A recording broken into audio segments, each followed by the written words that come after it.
Hello, hello, hello, and welcome to episode 167 of the Mo Money Podcast. I'm your host, Jessica Morehouse. Thank you so much for joining me for another episode. This one's a good one. I am interviewing a kind of new friend who I met back in the spring. I went to this kind of women in business networking retreat. It was kind of organized by a couple people I know through the kind of personal finance blogging community, and it was awesome, life-changing, quite honestly. And I met a lot of amazing people who I will actually feature on this podcast this season.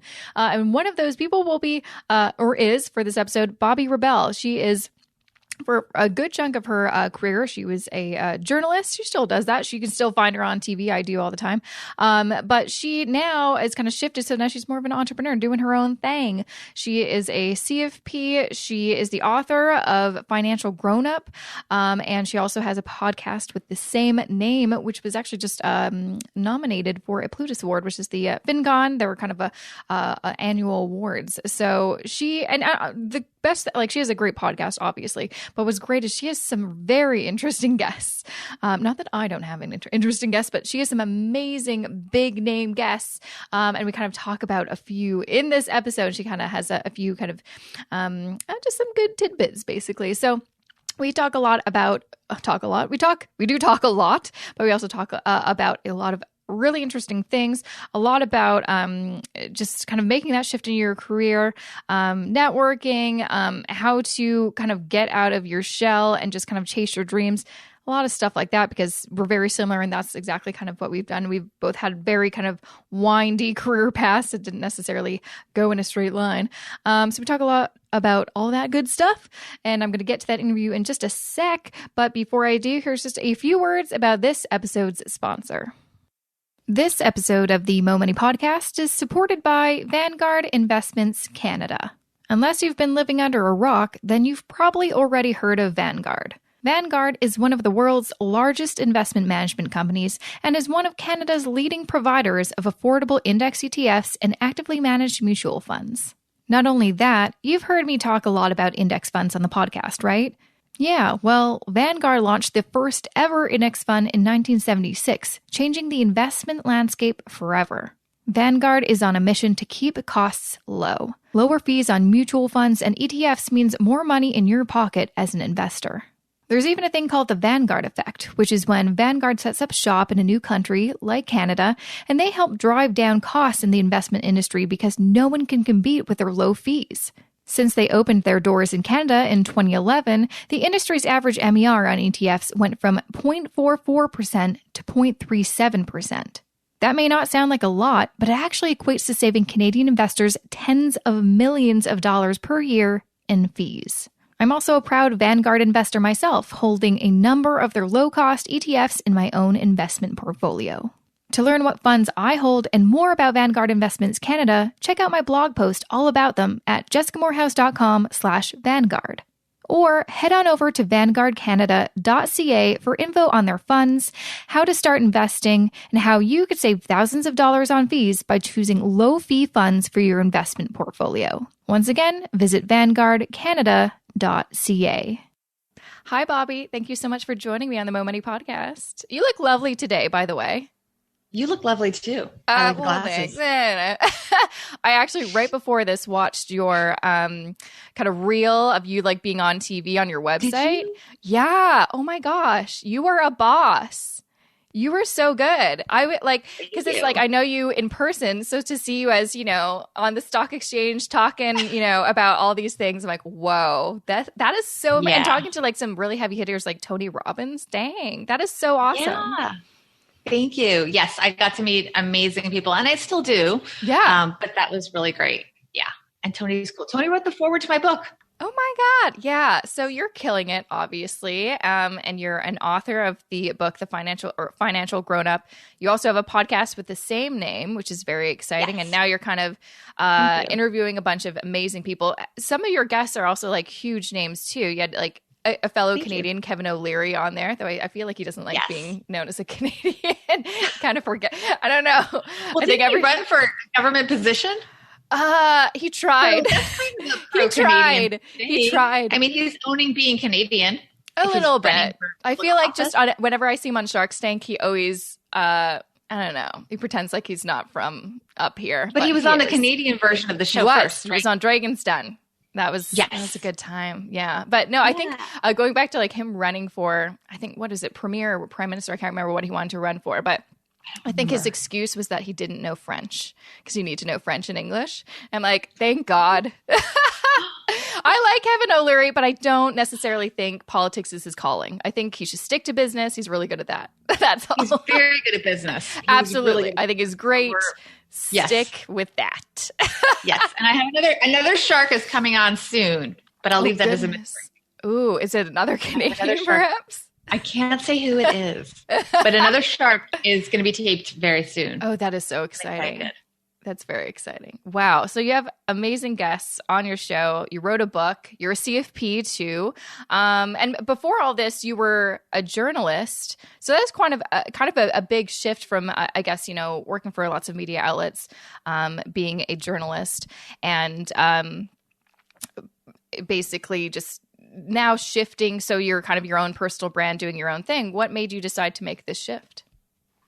Well, that's exactly what you said. I mean, I was the journalist, but I am a journalist. I'm just doing journalism on my own terms and presenting stories and news and content in a different way. So it's not driven by, for example, we would report on the Fed, even if the Fed did nothing for a decade. Right. We would be covering the fact that they were thinking about doing something. Yeah. And there's a lot of value there. But I wanted to be able to tell inspiring money stories that would be more personal and get the listeners, viewers, whoever it may be, to hear that and then take action of their own. So a much more tangible version of being a journalist instead of being dictated to by the fact that a certain company had an earnings report out. And there's something from that because you might make a decision about whether to invest in that stock. Yeah. So there's a lot of value in that. But I wanted to pivot into something that was much more personal kind of journalism and bring people still journalism, but much more personal stories. Yeah. Absolutely. So I want to first start talking about your book called Financial Grownup. Where did you get the idea for that? And then I want to kind of dive into what does that mean to be a financial grown-up? Are any of us actually a financial grown-up? Because even me, I'm like, I don't know if I am. We're working on it. I'm still working on it. Yeah, I'm working on it. So yeah, I mean, at the end of the podcast, I say every time we're getting one step closer to being financial grown-ups because that's how we all feel. And when I introduce people at the beginning, I say, hi, so-and-so, you're a financial grown-up. Great to have you. And they'll go, oh, I don't know if you should introduce me that way because maybe I'm not. I'm working on this. So everyone has their stuff behind the scenes. And it's a lot about demystifying the reality of all these high achievers. So I had this idea to bring personal finance to people in a way that was accessible, but yet aspirational. So you're seeing people, everyone in the book and everyone on my podcast are high achievers and they've accomplished a lot. But there's a lot that went into that. And even though sometimes things look very easy, you mentioned Tony Robbins. Well, he's Tony Robbins. That's why he owns an island near Fiji and why he has this, or a resort in Fiji and this, all his success. But the truth is, he was a janitor who was overweight in a 400 square foot studio. And he just, as he says, he just decided to have a different life. And I think it's important that we all hear stories about how these people came to be who they are, because very few of them woke up being who they are. Yeah. I mean, I think Ferriss says that a lot, that people say, well, it's so easy for you to do this because you're Tim Ferriss. And so everything comes to you and people return your call. But the truth is he created Tim Ferriss and he became that. And I remember this is actually never told, Jessica, that in the green room at Reuters, Kevin O'Leary was talking to me before we went on, because I did interview him a number of times at Reuters. And he said, Bobbi, one of the best things about becoming famous is that people return your calls. Everyone returns my calls. Yeah. Even if it's to get, for an investment or whatever it is, he says that's what's been so different. So it's interesting, but he created himself. And his story in my book is fascinating. So Kevin's in the book. Yeah. He was also, as I said, one of my first guests on the podcast. But the book story he tells is fascinating about why he decided to have a career that is focused on earning money, because he really wanted to play the guitar and do photography. And in fact, this is interesting trivia. He still does photography. If you go to Kevin O'Leary Photography, you can see his photographs. Oh my gosh, I didn't know that. He sells them at very affordable prices, raising money for a charity. And here's another tip. If you want to meet Kevin O'Leary, one potential way, just saying, is that he often goes to his own art shows. So if you find out where his photographs are exhibiting and you are in that town, you can often go and meet him. So I went one time and met up with him and his team in New York City at this art fair, and he had a little booth. And I hung out with his wife and his daughter, and he was just there with everybody else. And anyone that had ever wanted to meet him could walk over and say hi. So he's really nice, really accessible, very friendly, genuine person. And you should check out his photographs. Oh, I'm going to do that. I'm also going to find out where his next show is and just pop by. But he probably could. Yeah. Now his team's going to call me and say, oh gosh, there's like a line of people at his next show. Yeah, it's like tickets will be sold out. Yeah, but you know what? First of all, it happens to be a very talented photographer, first of all. Yeah. So that's number one. And you could definitely buy one. But also, he enjoys it and he does it for charity and it's genuine. Yeah. Well, no, it's exactly what you say, I think. And that's why I try to, get kind of a mixture of people on my show. But I do love talking to people that have reached that certain level of success, because I think us, regular folks, we aspire to be that. We have an idea of what that looks like. We're like, oh, that life must be so amazing. But we actually have no idea, what their current life looks like. Sometimes it's just like incredibly jam-packed schedules. And it's like, would you actually want to live that kind of life? And we don't know how they got to that point. And so I don't think, and especially now being, kind of a new entrepreneur, I've been doing my own thing for about 1.5 years now. I thought I worked really hard when I did this on the side and had my full-time job. And then now I'm doing this full-time, like, oh no, it's another level. You're working hard, but it's a different kind of mindset. And a lot of it really is just pushing yourself, taking risks. And like you said, Tony Robbins said, making that choice to have that different life, which is easier said than done. It's so hard. It is easier said than done. And I have friends that have quit their jobs and said, I'm going to do X, Y, and Z. And they've gone to yoga, which I have not been doing. And they'll say, oh, you need to take time for yourself. Well, and I'm not saying it's not legit. But the reality is they're taking time for themselves, but their business is not happening at all. Yeah. And time is going by and they left their job 3 months ago, 6 months ago, and so on. And they're focusing on their wellness and getting centered. All good things. But nothing's happening. And they wonder how, my book came out overnight. I just wrote it. It was out and then it was in every magazine immediately. No, of course not. I mean, not only did I make sacrifices, my whole family did. Mm-hmm.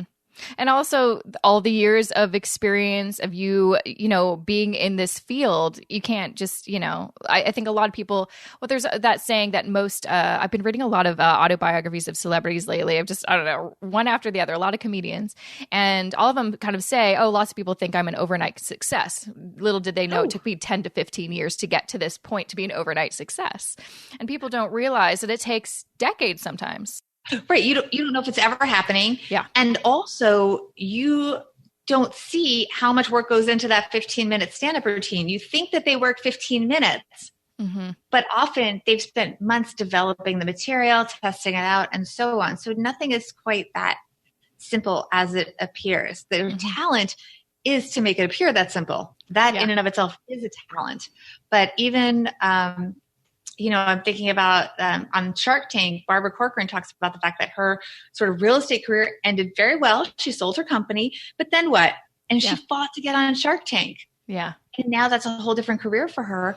But yet it didn't just happen overnight. She had to fight for it. I know. And I haven't seen her episodes, but I'm a big fan of Bethenny Frankel, who is just a fighter and a hustler. And she gets so much flack for working, basically, like on the show. She's kind of portrayed as this workaholic, but it's like really to get to that level and to sustain that, which I think is like the other kind of component. It's one thing to make it to that level. It's another thing to sustain that for a long period of time. It's like, as a woman, especially, I feel like you just have to work that much harder because you will never get a handout. You have to work and just, do whatever you have to do to kind of get to that level. It's true. And you have to balance it with your family and you have to get their support. And it's not easy for my husband and my kids. I mean, there were times I was writing the book. I would just say, I am going to Whole Foods. I will come back when Whole Foods closes at 11 when they kick me out, because Whole Foods, for people that don't know this, they have an eating area with very boring Formica tables. In other words, no distraction. Yeah. Really flattering, bright lights, and very good Wi-Fi. Although you have to re-up in every 2 hours, to give you guys a hint of the fact that I was there for quite a long time. But you can buy a bottle of water and you can sit at Whole Foods across the street from my house. And my poor husband is stuck, making dinner for the kids or whatever it is. I'm not there. So it's not just you in a bubble. It's however you define your family and your friends. There are a lot of friends I just didn't see for years, really, in terms of intentional plans that you made. And then they just say, well, you just did this thing overnight. It's like, no, it takes a lot of work. How important do you think it is to have that support system, whether it's a partner or family or friends? It seems like it is kind of an invaluable thing. Yeah, I think without it, it doesn't happen. It doesn't happen. Yeah. And it's hard because you don't always appreciate it. They don't always appreciate what you're doing. It's the struggle. But then you come out the end of the tunnel and hopefully you all feel really good about it. Which is definitely kind of basically putting to rest this idea that anyone is an island. Or I know a lot of people still think that, you can be successful if I want to do it on my own. It's like, that's the one thing that I've realized. It is actually impossible to do it on your own. I would not be where I am today, which is still working to where I want to be without, my support system. And also just like the friends in my industry, acquaintances, people I've met that support me. Well, that's important too. I mean, you just got to the heart of it. I think that networking, not networking in that cliche bad way, but networking in a way that's genuine for many, many years throughout my career is what's been so important. And I think you are seeing it too. We met through basically a networking event, which was great, but we bonded with each other and with this group. And now that whole group is elevating each other. And I think that's a very important thing that you do, that you develop this professional group of friends that are genuine friendships, but also have a lot of ways that you can help each other's career in a substantial and intentional way. And I think that's also very valuable. And that happens over a long period of time. There are people that have been the biggest leads to opportunities that are people that I met 20 years ago. Early in my career, and then they pop up because they referred you to somebody, and that referral becomes your biggest client. And who knew that? Who would have ever expected that?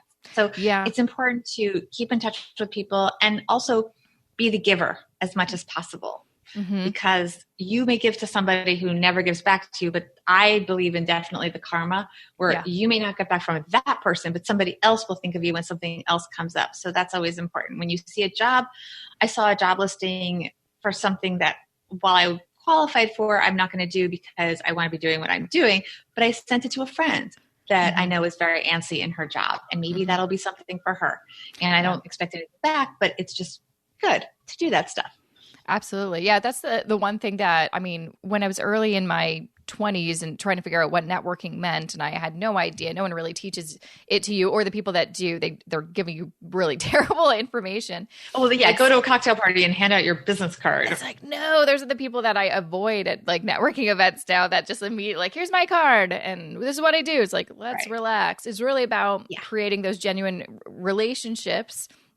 Being a giver, always never asking. And that's the other thing. And I'm sure you have this all the time now with the podcast. People are like, they just ask you for things and then they just like sit back and wait for you to say yes. It's like, whoa, what's in it for me? It has to be kind of a joint partnership here. And also, like you said, sometimes it's a long game. Sometimes you'll meet someone at an event, you'll, create a relationship and you'll just kind of maintain that. You never know, 20 years down the road, you'll be able to help each other in a professional way. Exactly. You have to just play the long game and just live your life, have your friends. A lot of the time now, I was just at a breakfast and we were talking about the fact that work and life are sort of blending, where we were all real friends. All of us there were real friends, and yet we all were involved in each other's work in different ways. So I don't think you have this line the way you did in previous generations. And maybe it's because of technology and the way that we work now is so different in that we don't have jobs for our whole career where you're in your job and then you have your family very separate. Everything is blended and everything's a little bit messy, and your family ramps up and then your career ramps up and they balance each other sometimes. And sometimes it's very lopsided, but I couldn't define, we were trying to define whether this was a work event or a friends event. And none of us could really define what it was. which one it was. So we don't really know. Yeah, no, I agree. I think a lot of it has to do with the internet and social media, because sometimes when people ask me, especially when I moved to a new city, didn't know anybody, the first kind of friends that I started really kind of leaning on were the friends that I made online, which at the time was so weird. But now I'm like, they're genuine friends. Yes, they don't live in my city or even country, but they're genuine friends. And that is a really cool, exciting thing. And yeah, so I probably know them through, my job or their blogosphere or, they're podcasters or whatever, but it doesn't really matter. I do feel like the lines are definitely blending, which is a good thing, I think. It is a good thing. It is, because I really enjoy getting to know people that have similar businesses, overlapping businesses, and so on. And then it's also nice to have friends that don't even know what you do, which is okay too sometimes. Exactly. And I think that was the biggest thing that I got out of the retreat that we went on. It was a very interesting mixture of women. I kind of call it as like a women in business kind of retreat. No one really knew what it was going to be because it was the first one that happened. And it was a lot of different women from very different kind of sectors. Actually, we were all kind of involved in personal finance in one way or another, but lots of us were doing very different things, which I thought was really great because there's so many ways we can help each other. Because I think that was the biggest takeaway from the event is, we would all speak and be like, this is what I want, this is what I need help with. And there would always be someone in the room like, oh, I can help you with that. So everyone had a problem, and there was always someone in the room that probably had a solution for you, which is so exciting. And I think that's the other thing I've realized is that people do genuinely want to help. Mm-hmm. And that's something I've always been shy until recent years for the ask. It's really hard to ask sometimes. Oh my gosh, yeah. But most people, if you ask in the right context, are very happy to help. Mm-hmm. And often don't want something in return at the moment, certainly. Mm-hmm. Very often these things that we can do for someone that's very valuable for the other person really cost us nothing. So it's a nice thing. And I think that women also are getting better at this. I think men used to do this more. I mean, they called it the old boys club. So I think women are getting the message. 100%. And doing more of that. Yeah. And it's definitely something that we need to get better at. We are terrible at asking for help. I think we're very good at giving help. We're really bad at asking for it. But again, if we're all willing to help and we're excited to, give that help, then why should we, worry about it? There's definitely someone who's willing to help. I mean, every time I've pretty much asked someone, can you help me with this? Or can you give me some feedback on this? And I took the time to create that genuine relationship. I offered to help them in kind of way. And those are kind of, simple steps. I've always gotten a yes, because people generally do want to help. They want to see the people that they love and like, or just have a good vibe from. I've helped people that I don't even know that well, but they just came off in a really genuine, positive way. I'm like, yeah, I do want to help you. I want to see you succeed. Exactly. And I found people say, oh, how do you get these big guests to be on your show? And how did you get them all in your book? The vast majority of people in the book, there were 30 role models is what I call them in the book. And of those, I think maybe 2 or 3 had been guests at Reuters. I mean, I know Kevin had maybe a couple others, but most of them, because I was really trying to separate from Reuters out of respect to Reuters and have it be a separate project, most of them, I simply emailed them about the project and got in touch with their team, either through an introduction or very often just cold. Yeah. And they said, yes. So it's not that hard, because believe it or not that many people do that. And I love one of your recent podcasts. You talked about the fact that these contests, I think it was about scholarships. So it was such a good episode of yours. Everyone should go back and listen to it. Mm-hmm. It was about finding money for college and scholarships. Mm-hmm. And I love this episode because you were talking about the fact that so many scholarships are unclaimed, or there's very few people competing. Yep. So everyone wants that $100,000 one, but the $500 one, where you can probably repurpose the same essay, by the way, not that many people are going for. So I think there was one where there were 3 or 4 people and they just decided to split it. So, I mean, you have to just try. And a lot of the time, they're not, you think they're getting so many entries. You think you had some prize you gave away. And I think you said you had 7 entries. Mm-hmm. So people often don't bother to enter. Because they already take themselves out of the equation. They're already, it's probably going to be a no. So I'm not even going to risk getting a no. Or there's so many people entering. But I just ran a contest to give away a book. And I did get an entry about an hour after I posted it. But still an hour. Yeah. It took an hour for someone to DM me that they wanted the book, and that's great. But it wasn't like the floodgates opened. No. Many more people than that liked the post on Instagram. Yeah. But they didn't DM me to win the book. Yeah. And I think they just think like, oh, there's so many people who are doing that, so they don't bother to enter. But very often, if you just call the person and ask, and maybe you might call 100 celebrities and get one. Yeah. So you have to put in the work, and it does become a numbers game. But if you have a genuine interest in them and a reason why you're inviting them, then you can. So for example, I wanted to have an actress in the book. I ended up, Drew Barrymore is in the book. Don't know her, met her for 2 minutes. I went to something on a weekend. It was a retail conference type thing, and she was on the stage, and I realized that even though she's quoted an actress and doesn't have the reputation for being, although it's changing, but at the time I didn't know that she was as articulate as she is. She's very articulate, had a very good sense of her business and where she was going with, this is her beauty business, Flower Beauty, which at the time was basically only in Walmart. And so she talked so well, she spoke so well that I just said, well, you know what? I'm going to hang out. I'm going to find the PR person, find the team, and I'm going to see if I can get a couple quotes, because the book they only answered 2 questions. Yeah. So I had my little iPhone and I hovered and chatted up the people around her, talked to her team, which was lovely. And then you know what? Eventually I got my 5 minutes with Drew Barrymore. I'll send you the pictures. She was lovely. And I got a great story out of her, and she's in the book. So I probably attended who knows how many events where there were celebrities. And sometimes you don't get a moment with them if it's not necessarily, because it wasn't for Reuters. So I couldn't say, oh, I'm going to interview her for Reuters. It was on my time, and it was for my personal book. So I had to always be honest about that. And she was lovely, like I said. So you have to actually try. If I hadn't done the awkward hovering, it might not have worked out, because, you have to put yourself out there. Absolutely. And from being on the other side of the table too, when I'm in an event and I see people hovering around me because they want to talk to me, at least maybe I'm not like Drew Barrymore level, but I'm excited to talk to those people because they're excited to talk to me. Yeah. And you can't just assume these celebrities are so sick of talking to people. They most likely like people. That's probably why they're at the event. Otherwise, they probably wouldn't be there.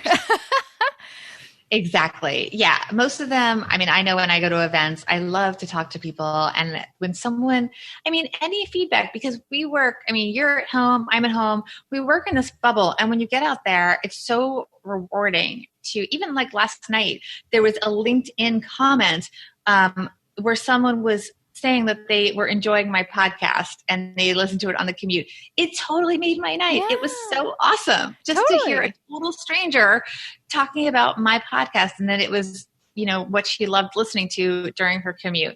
And so that feedback really matters to us. So it's that much more magnified in person. Exactly. And it's a simple thing. And like you said, it's a numbers game. I think one thing that I've realized in my business is I was really afraid to put myself out there to ask and to pitch myself.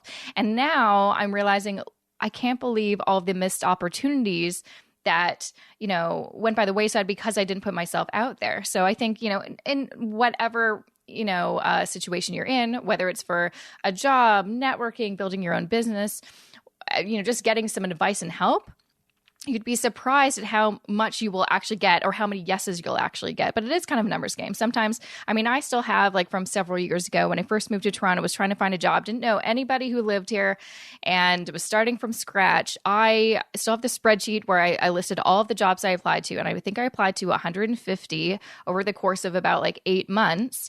But from that, I think I probably got maybe 25, 30 interviews. And out of that, I eventually got a really good job. You went on 30 interviews, though. That's a lot. Exactly. That's a lot. And people don't realize that. People apply to 3 or 4 jobs and they go, oh, I didn't get it. It really is a numbers game, especially now. It's very frustrating because there's all kinds of algorithms. So it's that much harder to get the interview through those means. So you really have to, I think, there's a higher value of being out in real life. Like I mentioned, I went to this breakfast, which is friends, but it's also work friends. And from that, 3 or 4 people, because I hadn't seen them in a while, said, oh my goodness, I love your podcast and I want to talk to you about this idea I have for that and this idea. And that would not have necessarily happened if you don't get out there like IRL, as people say. It's really 100%. important. Human connection. Yeah, human connection. I've been realizing that too. The more you get out there in a offline situation, going to these events or like whatever. our event. Yeah, like you will. True. I've always, I feel like, had a really great experience or a really big impact on my life or my business when I go to a in-person event. Like that's why I love to go to conferences and networking events and all that kind of stuff. And it's just like exciting to meet new people and hear their stories. I think, oh, well, we like people's stories. That's what we do for a living. Yes. But for me, I mean, it's really exciting just to hear like what are other people doing with their lives, their careers, their money, whatever. And you really won't get a real sense of that until you really put yourself out there and go, meet people in real life. IRL, yes. IRL, for so sure. True. And that's, the podcast is a lot about that. It's a lot about, I was very hesitant to do a podcast because there are so many good ones out there like yours. Mm-hmm. And what I finally came up with was to be true to myself, coming from a television reporter background, where I was used to doing interviews that were 3 minutes. I remember when Tony Robbins came on, his interview was too long. And I remember I had to cut it and cut it and cut it. I know. I feel like there's so many other questions I want to ask. And he was so good. And it was so painful to cut it down. But I'm used to these short interviews. So my podcast ended up being this very short capsule podcast where I just ask people to share a money story and a lesson and an everyday money tip. And that's the whole thing. Mm-hmm. And the idea is that you can listen. If you just have 15 minutes, you can listen while you're running a quick errand. Mm-hmm. Or if you're commuting, you can listen to 3 or 4. Yeah. If you're stuck in traffic, you can listen to more.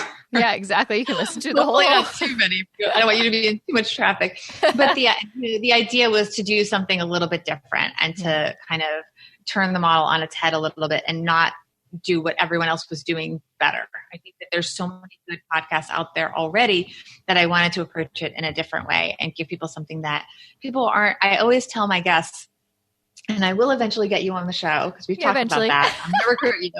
But I always tell them you need to come up with something that you haven't talked about. Which is so hard. I feel like I've shared everything. Oh, we'll come up with something. Yeah, I'm sure. We'll dig deep. I'm good at that. Yeah, I bet you are. I'm afraid of what I might reveal. From your childhood. I just met someone. I'm not going to tell you who, but she's very, very famous. And she's famous about something with her dad. Oh. And I'm like doing a little tease here. And she has a big TED Talk coming up. And we talked about her. She's obviously on very good terms with her dad now. But we talked about the fact that her dad left the family when she was young and put them in a precarious financial situation. Mm-hmm. And that was something she'd never really talked about. Mm-hmm. And her dad's basically her business partner now. Wow. And it was a great story. And it was really special that she was willing to share it because so many people are in those very difficult situations where divorce happens that's about their parents, but yet the children are impacted and how the children remember it. Yeah. It really informed her whole approach to money. Mm-hmm. And it feeds into how she does this money project that she does with her father. Mm-hmm. Is that a good tease? Ooh, I'm excited to check it out soon. But so we get into the dirt on Financial Grownup. I love that. I'll get something good out.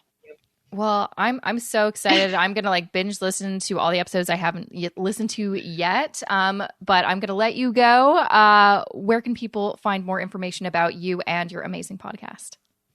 Thank you. So everything is at BobbiRebell.com, BobbiRebell. And you can learn more about the podcast there. Just click on Financial Grownup Podcast. And I'm on Twitter at Bobbi Rebell and on Instagram at Bobbi Rebell with the number 1 at the end. Thank you, Jessica. And that was episode 167 with Bobbi Rebell. Make sure to check her out at BobbiRebell.com. Subscribe to her podcast, Financial Grownup, on iTunes and everywhere you can subscribe to a podcast, wherever you're listening right now. And also grab a copy of her book, Financial Grownup. As she mentioned, she has a ton of amazing people that she features. And she had, forward from Tony Robbins. That's crazy. So make sure to check that out. Also check out the show notes at jessicamorehouse.com/167. Don't go away. Have some important things I want to share with you in just a hot sec. But before I do, here's just a few words about this episode's sponsor. This episode of the Mo Money Podcast is supported by Vanguard Investments Canada. Want to start investing, but also want to avoid paying crazy high fees? Or maybe you're already investing, but hate that the fees you're paying are eating up a huge chunk of your returns. Then you may want to consider Vanguard's low-fee ETFs or actively managed mutual funds instead. Vanguard is one of the world's largest investment management companies and is one of Canada's leading providers of affordable index ETFs and actively managed mutual funds.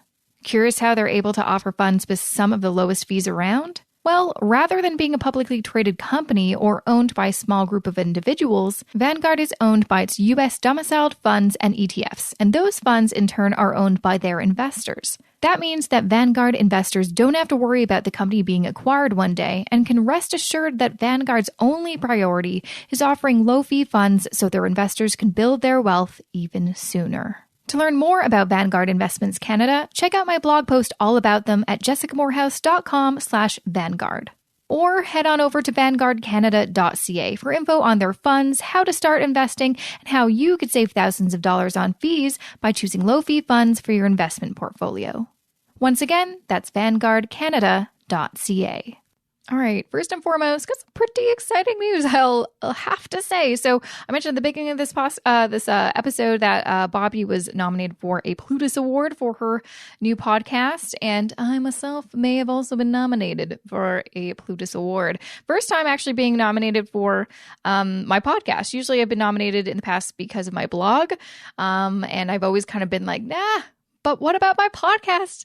And this year, I don't know, people voted. I'm kind of shocked and super, I feel super grateful that I've been nominated for a Plutus Award at this year's FinCon conference. So thanks anyone who, nominated me, voted for me, supported me. And thank you for just listening and subscribing to the podcast. I really, really appreciate it. And we will see in a few weeks if I actually win this award. Though if I do, I'll be a little bit miffed because I am not attending FinCon this year, unfortunately. But in any case, I'm really excited because actually in the category that my podcast is nominated, which is Best Podcast, I do believe. It's actually there's a number of us, I think maybe 9 or 10 nominees, and the majority of us are women. So a lot of awesome women podcasts being featured this year. So I thought that was pretty nifty. Now, another thing that I'm stoked about is just how awesome my Facebook group is. See that? Was that kind of a lame transition? Whatever. Well, and just in case you're new to the podcast or you haven't heard me kind of discuss it a bit, I have my own free Facebook group called Money Life Balance, and it is just a great space, non-judgmental space where anyone can ask their money questions. Anyone can just ask for advice or suggestions. It is just a safe space where you can kind of talk about money. And there's already like 1,500 members in there, which is crazy. But we're always looking for new awesome members to join us to continue the conversation. And it's a great space for, especially if you're just starting your personal finance journey and you need a little guidance or you just want to know what other people are talking about. I find that's my favorite part about personal finance is seeing what or hearing about what other people are doing with their money. So make sure to pop in there if you like. Just go to facebook.com/groups/money-life-balance. And I'd also just encourage you, because there's going to be a lot more exciting things to share with you, but sometimes they come and go very quickly, so I don't have time to share them on the podcast. So make sure to get on my email list, jessicamorehouse.com/subscribe. I share every little detail about what I'm up to, announcements, events, hopefully some more Millennial Money meetups and stuff like that to my email subscribers. So make sure to get on the list, jessicamorehouse.com/subscribe. Okay, that is it for me. I will be back here next Wednesday with a fresh new episode. Make sure to hit that subscribe button or leave a review. I'm going to be gathering the recent reviews I've been getting on iTunes and going to do some shout outs on some episodes very soon. So make sure you do that. I'd really appreciate it. But that's all I've got really. So enjoy the rest of your day. I'll see you back here next Wednesday with a fresh new episode of the Mo Money Podcast.